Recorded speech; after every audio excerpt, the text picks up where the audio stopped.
Hello friends, কেমন আছো সবাই? আশা করি সবাই ভালো আছো।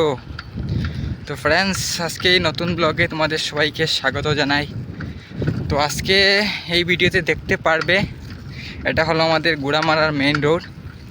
এই গুড়ামারা মেইন রোডের কন্ডিশনটা খুব খারাপ ছিল আগে, কিন্তু এই বছর ইলেকশনের পর কাজটা হয়েছে, তো কিছু ভালো লাগছে।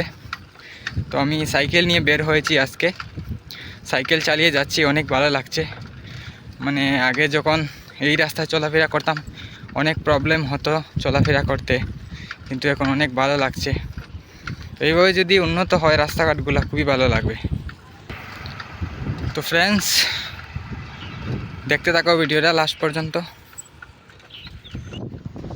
তো ফ্রেন্ডস, আজকে আমি সাইকেল নিয়ে বের হয়েছি ঘুরতে, কিন্তু একটা জিনিস সবাই লক্ষ্য করো, আমি যে সাইকেল নিয়ে এগিয়ে যাচ্ছি, আচ্ছা বলতো আমি সাইকেল চালিয়ে যাচ্ছি না বাইক চালিয়ে যাচ্ছি, কি বোঝা যাচ্ছে?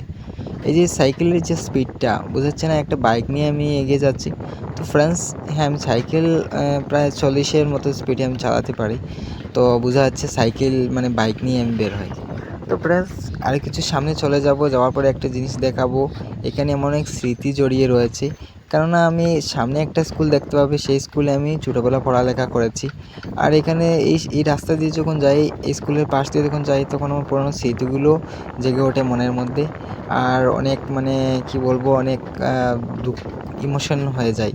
তো ফ্রেন্ডস, এই যে সামনে দেখতে পাচ্ছ একটা স্কুল, এই যে দেখা যাচ্ছে একটা স্কুল, সেই স্কুলে আমি পড়ালেখা করেছি। এটা হলো হাই স্কুল। পাশে আরেকটা স্কুল রয়েছে, এটা হলো এমই স্কুল। এটা আর এর পাশে আরেকটা স্কুল রয়েছে, সেটা হলো এলপি স্কুল। এলপি, এমই আর হাই স্কুল, তিনটে স্কুল রয়েছে এখানে। তো আমি হাই স্কুলে পড়ালেখা করেছি। আর স্কুল দেখার পর আমার মানে মনের ভিতরে সেই পুরোনো স্মৃতি উঠে যায়, অনেক দুঃখ মনে হয়। তো ফ্রেন্ডস, আজকের ভিডিওটা আমি লম্বা করব না, এখানেই এই জায়গাগুলো দেখিয়ে এখানে আমি সমাপ্ত করব আজকে ভিডিওটা। তো খুব তাড়াতাড়ি একটা নতুন ভিডিও নিয়ে চলে আসবো। তো আজকের জন্য সবাই টাটা, বাই বাই, ভালো থেকো সবাই। থ্যাংক ইউ সবাইকে।